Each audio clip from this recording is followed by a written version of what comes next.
Welcome back to the Mission Accepted podcast show. Thank you. You're the most creative audience. That's what I'm going to call you today because I keep calling you names. And so far, they've all been good because you guys are rocking it. Thank you so much for doing everything that you do. You, like me, obviously want to get the word out about these incredible stories of people that have taken the mission to help everyone do the best they can in the area that they are expertised in. And I'm super excited. You guys know I have a long love and history in the world of the healing arts. And I always love it when I meet another sister or brother that's doing the same thing and out there healing and helping people.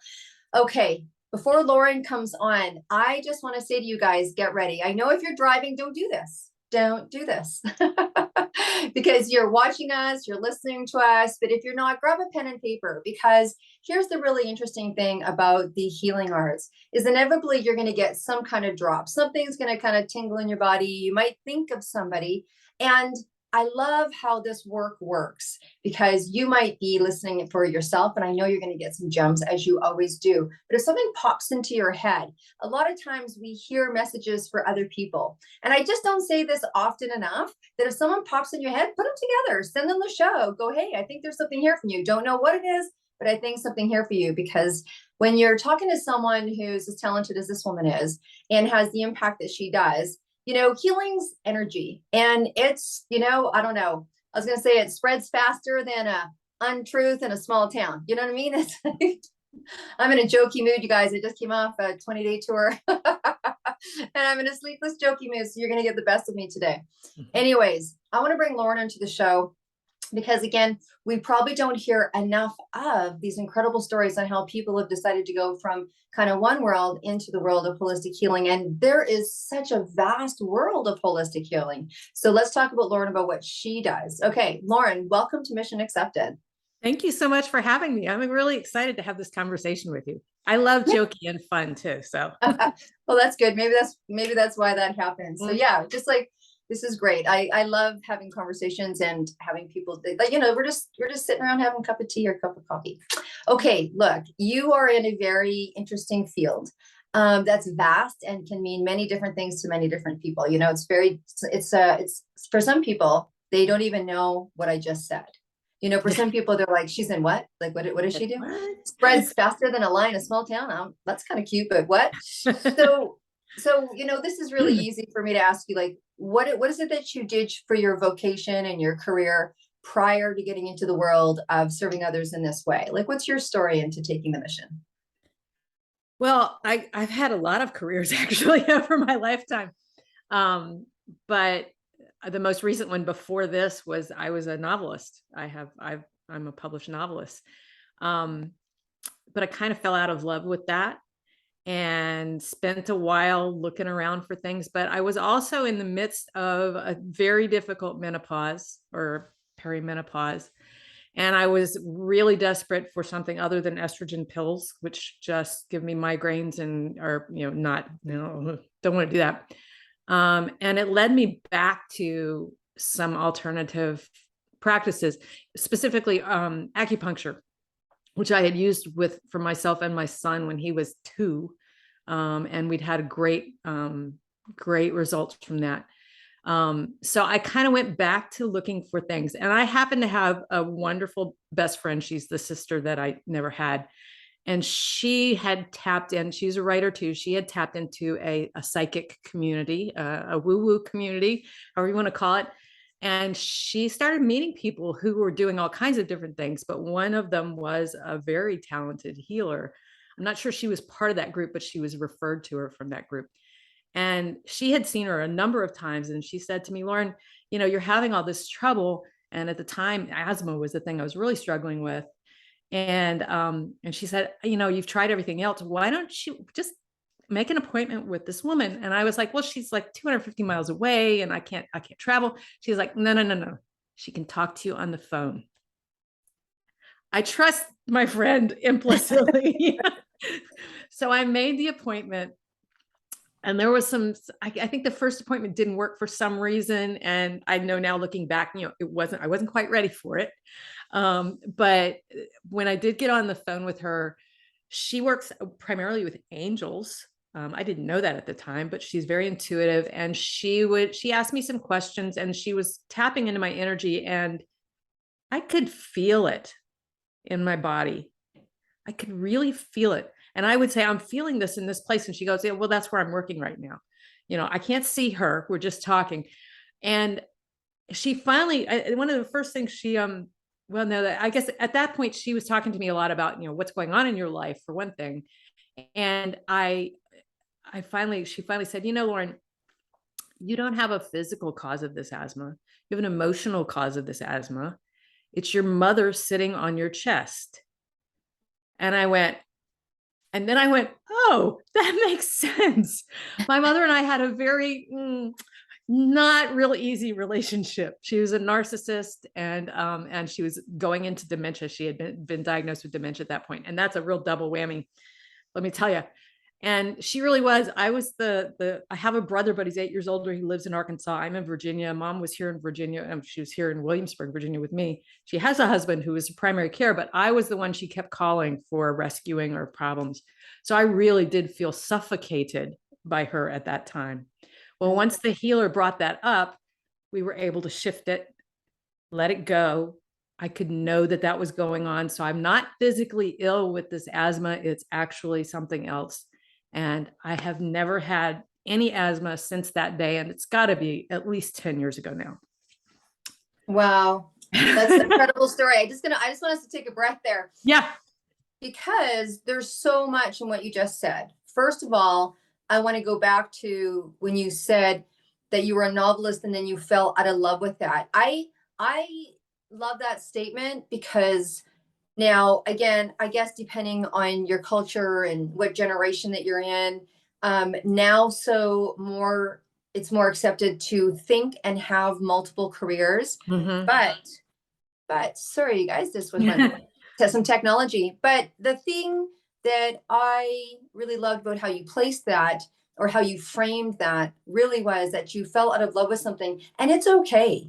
Like if you're listening to us chat today and there's something in your life that's losing the feel, the energy, the love, it's difficult. That's a difficult place to be when you've loved something, even like love somebody, loved something, a career that's fed you, that you've poured your heart into, and you're starting to see that it might not go the distance, right? I mean, that's an exploratory conversation, right? That's obviously takes more than just, hey, and then flipping the, the coin over. But I think when you say that you've had, multiple careers, I think that's something that we should talk a little bit more about, because there still is that wired sense of longevity equals success. And that's not necessarily the truth. So I really love and want to acknowledge you for that. And then the other thing was how interesting that things can show up in the body physically. We know that we're threefold, right? You hear it all the time. You hear Deepak Chopra, Wayne Dyer, some of the best, even Tony Robbins. I was listening to him this morning, that mental, physical, spiritual relationship that we have. And just because we have something going on in our lives and in one area doesn't mean it shows up in that area. It can show up in others, which it sounds like it did for you. You were having an emotional condition that was showing up physically. And if you really believe in the mind, body, spirit, or the threefold, or what have you, that it's a great place to explore. And when you correct something in one area, it's interesting how it can clean up in another. So I just wanted to stop and take a breath there and give people that piece of perspective, because it really, your story is one of millions of people that have had this experience, particularly when someone's had an ongoing condition and they've tried everything else, And I wanted to say something about the woo-woo, because sometimes people go woo-woo and they think of it like, oh, woo-woo. Personally, I think we are on not the cusp. I think we've been for a long time. I think it should be like, woo-woo, you know what I mean? Like, hey, finally. That's how I feel when I'm working with somebody who's like, woo-hoo. I know. I was just like, so if you guys out there thinking like woo-woo, like, oh, that woo-woo stuff that we want to keep small anymore. It's like, no, woo-woo, like billboard. Like if you are stuck, go woo-woo and see what can happen. Right. Anyways, okay. So you're having this incredible experience. You've had this incredible experience. And so how did it go from you having your own personal experience to now you doing that for others? Well, I began to meet a community, small community here in Williamsburg, just a couple of people at first who were doing some variation of, the work that I do. Massage therapist who also did energy work, introduced me to the feeling of energy in my body consciously. But I also continued to have health problems. So I got rid of the asthma, but there was other stuff going on. And eventually, about 3-4 years later, my allergies had gotten so bad, which is a lifelong, I was born with them, lifelong problem for me. And I literally would lock myself in the house during pollen season, spring and fall, and turn the air conditioning on like at the beginning of March to filter the air. So my friend, in her wiseness, well, actually, I'm skipping a step. I decided to go to an allergist and get tested for shots. I had had shots in my 20s and they had helped, but I was young and without health insurance and couldn't really afford to keep them up. And I went to get tested for the shots. It was a 2-day thing. On day one, they just fill your arm up with all kinds of things that they're testing. I went into anaphylactic shock. In the chair, in the testing chair. It was fine. The doctor was great. The staff was great. He actually used me as a teachable moment for the staff. Always happy to apply. I spent the night in the ICU just being observed because you can have rebounds from that kind of thing. I knew it was anaphylaxis because my son has that kind of reaction to several foods. So I was able to start telling them what was happening to me immediately because I recognized it. I was calm, absolutely calm. I never understood that about my son when he was having that, but I was absolutely calm. But I was afraid to go back and try to do that. And my friend, who I would have hours long conversation with at least once a week, said, "Why didn't you go back to the healer?" And I was like, kind of forgot about her, So I made an appointment. I went in person this time because she lives close to my friend. So I went up to stay with my friend and saw the healer in person. And the very first thing she asked me was, "What's your belief system?" And I was like, I really didn't understand what she was asking me. But I said, I was raised in the Episcopal Church, but I don't go to church anymore. And she's like, "We'll get to it." So as she's working with me, she comes upon what is my belief system, totally subconscious. She says, "Laurin, you are afraid of everything." And I went, "No, I'm not." "Oh, wait a minute." I was so afraid I would barricade myself in the house in the spring and the fall. Right. I've learned since then that allergies are always fear-based because they keep you contained, they keep you small. So she began to help me understand what that belief system was. She cleared a lot of that energy. She gave me a visualization so I could continue the process. And at that point, when I got up off of her table after an hour and sat there and pet her cat with no fear, I was like, not touching the cat. I walked out of there going, I want to do this. I want to help people this way because I've been through the other system and it doesn't always work. It's more about controlling symptoms than getting to the cause of things. Right. So that was the moment where I really went, okay, that's it. I'm all in. I was kind of looking for something new to do. I was still writing, but wasn't real happy with it. And that's when people started coming out of the woodwork here in Williamsburg.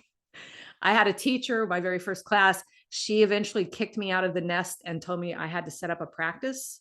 In 2018, she had just moved her office. There was a perfect little office next door. She had another student who could share it with me. The universe just lined it up for me.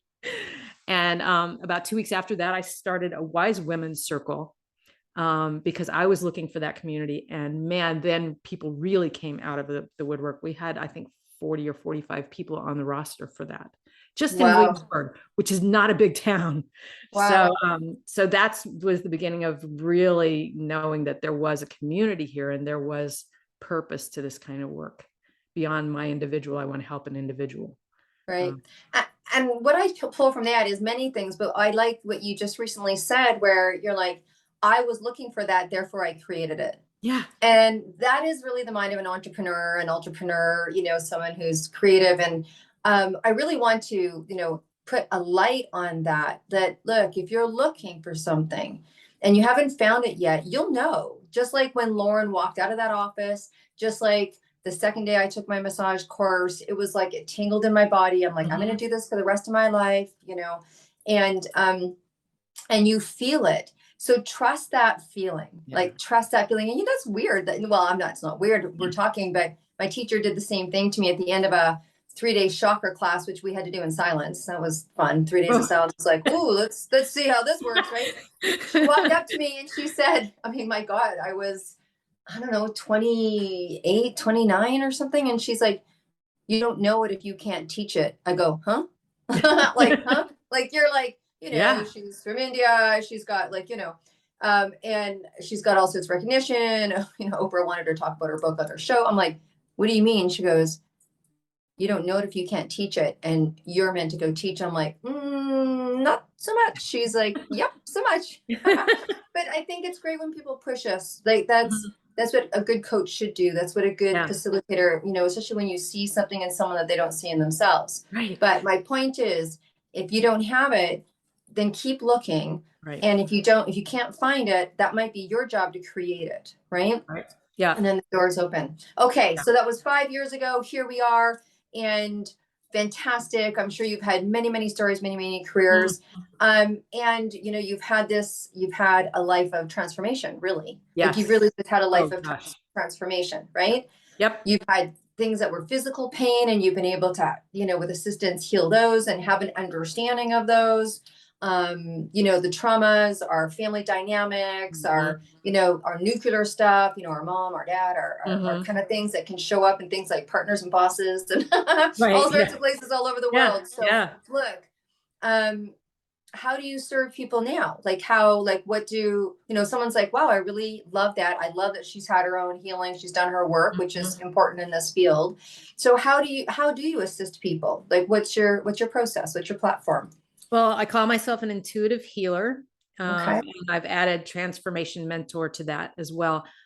So far I work one-on-one with my clients, and I tap into their energy. I always hold my hands up when I'm talking about my work, because I feel their energy in the palms of my hands. So I float my hands over them and I get intuitive hits. I get information, I get images, I often get song lyrics. Usually they're not songs that I remember or, you know, or from so far back in my life or sort of on the fringes of what I listen to. So it's not like just the stuff that runs around in my head all the time. I get pains in my body, not strong ones, but enough to get my attention that lead me to the part of their body that is asking for help. They almost always come in with pain, typically physical pain, but I have a couple of clients now who came in with emotional pain. You know, it's like me, it's emotional. Almost always they've either got the allergy, asthma, kind of kid with a problem. They've got parents like mine, an alcoholic dad and a narcissistic mom with dementia. You know, the responsibility of being the daughters, because daughters seem to end up taking care of the elder parents mostly. So a lot of the things that in my life that have been trouble for me and that I have had to move through and learn from, those are the things I can help people with a lot. So those are the people who tend to find me. Right. And I work one-on-one with them, and we have a great time. Yeah. So I want to ask you, because of course, obviously our show is all over the world and you are obviously in the United States. Yes. And so your work is done predominantly belly to belly, people coming to see you. Okay. No, actually most of it, almost entirely, especially in the last few years, has been through Zoom or a phone call. And the beauty of working with energy is you don't have to be in the room with me. Yeah. And it is, I think I have a particular affinity to it. I know that I've been in classes where people had a hard time sort of learning how to do that. It was just natural to me. I think because that very first asthma healing was over the phone. So I knew it could happen. And belief helps. But no, I work with people. I've worked with, my assistant is in the Philippines and I worked with her. My daughter is in Seattle and I work with her pretty regularly. My aunt is in Alabama. I work with her regularly. You know, so it's in some ways it's almost easier to work at a distance because the physical is not an issue. I'm just working with the energy. And that doesn't mean I'm not working with pains in the body, but I don't get distracted by the body. Yeah. I can literally do things like, your kidney is hurting. Let me just pull that out and work with it. When I'm energetically, I can't do that if you're standing off my table. It would freak you out. But so I can do work in ways at a distance that are a little different than how I work with you in person. Both are equally powerful. Both are equally beneficial. It's just that sometimes I can get a little more creative when I don't have the body in front of me. Yeah. No, I mean, it's incredible, right? That this is how our world has opened up to Oh, even this level of being able to share. I mean, it's really truly been one of the blessings of it is. Yes. having this form of technology. Yeah. Everything's a double-edged sword, right? Everything's a Right. double-edged. Right. And it's really allowed me to reach beyond Williamsburg because really, Yes. other than family and friends, everything was here in Williamsburg. So I have definitely been able to reach further out because of this beautiful technology. Yeah, absolutely. So, I wanted to so you do these wonderful treatments. You come from a background where your last love was being a novelist. I got to ask because of someone I just came from spending the weekend with Cheryl Strayed. And so for those of you that Oh, don't know, she wow. wrote the book Wild, Yeah.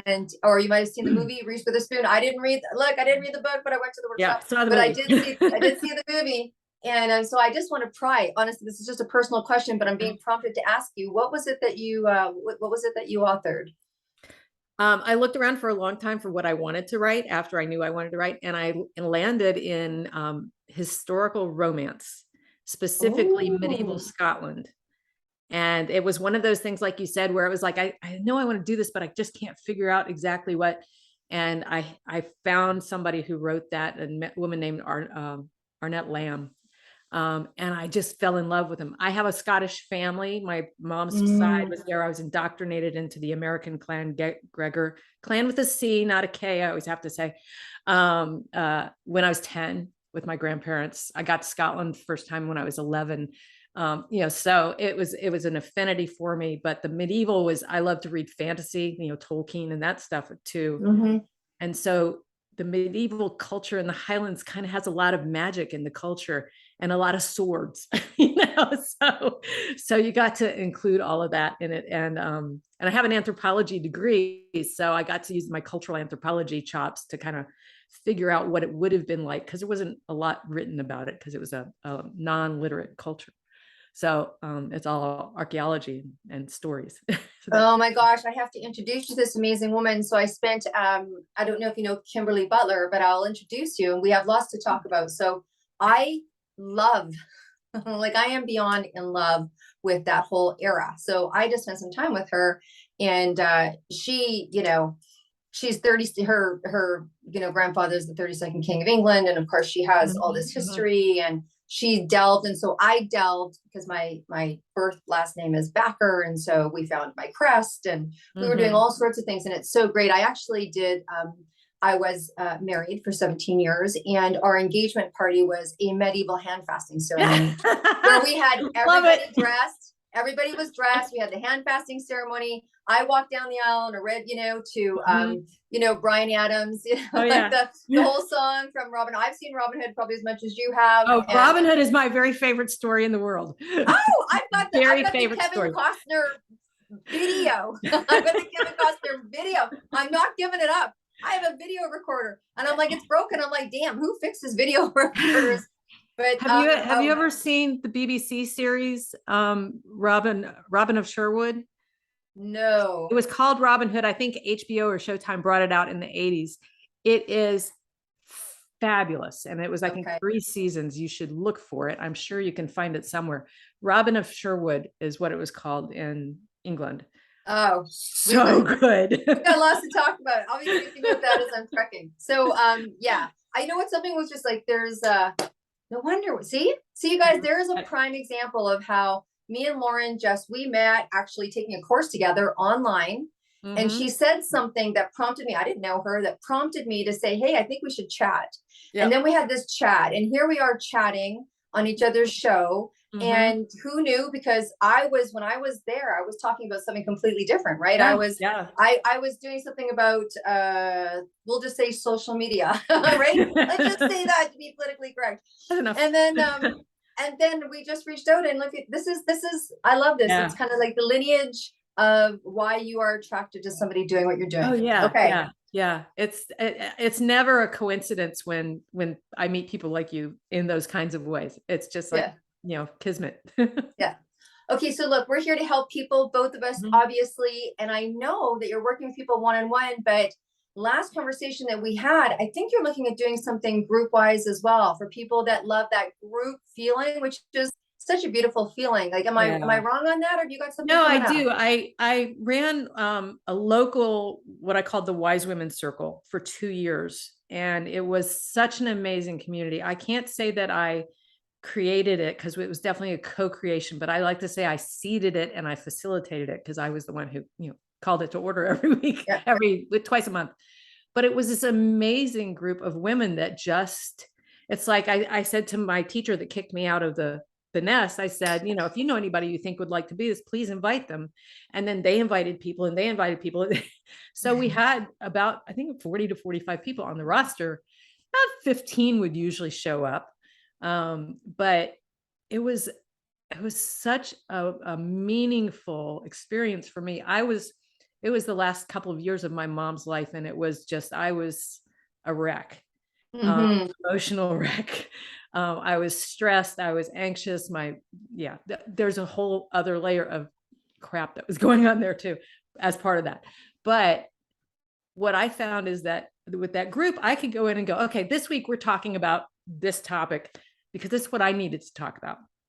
Invariably, somebody else in the group would go, oh, this was exactly what I needed to talk about tonight. Right. And I would cry because I'm a weeper.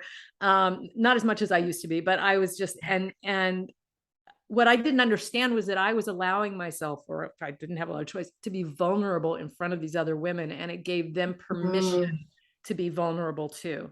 And I made it very clear, this is a safe space. Nothing leaves here, this kind of stuff as right. well.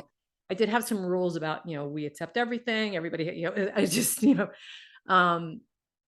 and I just loved it. And we were so used to meeting in person that it didn't translate to Zoom very well. Plus Zoom was new and I didn't know how to manage it properly. And so it kind of went into hiatus over the pandemic. And I'm still getting, every now and then somebody will pop up on my text and go, when are you starting the circles again? Right. And every time I'm about to start it, like another wave of COVID comes through, kind of thing. So I haven't actually restarted it, but I know that community, some of my closest friends came out of that community. Mm-hmm. And I just felt alive in it. I felt seen, I felt accepted, I felt supported. And I know that the other women in there did too. And that was not something we were experiencing in the outside world. I was very much in the closet, Yeah. except for having to say, I have a Yeah. practice. Yeah.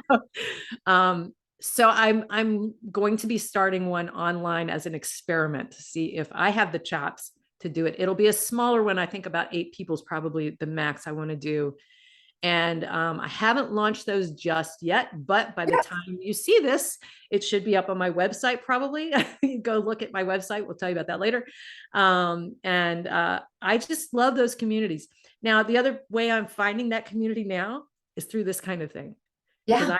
I launched my own podcast in April, and I'm having so much fun meeting all of these people from around the world. Amazing, mostly women. Who we had these great conversations. And that was what I was really missing about the circle. So I Right. realized I'm kind of building another network in that way as well. So, yeah. Well, let's not make these people wait any longer. I think that we've given people a lot of information in terms of using the WooWoo to your highest level and advantage and following that. So look, let's tell them that website Okay. and how people can get in touch with you, Laurin. Yeah, go for it. Okay. So my website is heartlightjoy.com. All one word before the .com. And I'm on Facebook and Instagram. I'm not a super active social network or social media person, but I am in both of those places. You can find that from the website, so you don't need that extra. I do have a podcast called Curiously Wise, where I have this kind of conversation with all kinds of cool people, and Deb's going to be on it.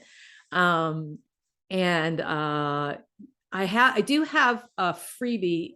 If you sign up for my newsletter on my website, it may change, but currently I have a PDF for my top 3 ways to communicate with your spirit guides, because I'm a big proponent of being in contact with your guides.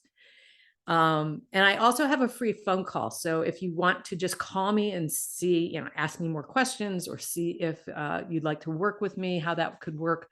And that link is also on my website. So everything's on the website. That's the go-to place. Awesome. So you guys look at, if something tweaked you, I mean, and I call them exploratory conversations, where you're able to, check in on if what you're feeling is something that you can, be benefited from here with what Laurin is, what she does. Right. Yeah. Yeah. Okay. So you guys, it's down to the last question. And Laurin, you may know what this is if you've been listening to my podcast. I don't know. You might be ready through. Yeah, this is my test. Like, people they're like, oh, I checked your show. I'm like, oh, let's find out. No. Okay. Completely different conversation. Different conversation. You are on your way, my friend. You are going to a desert island, and you are like, woohoo, you're going there by yourself, and you have room in your suitcase for yet one album. What album are you taking to go to that desert island that you could just not imagine not listening to for the rest of your life? Okay. So I did see that in the show notes. And I made a note just in case. All right. Look at her.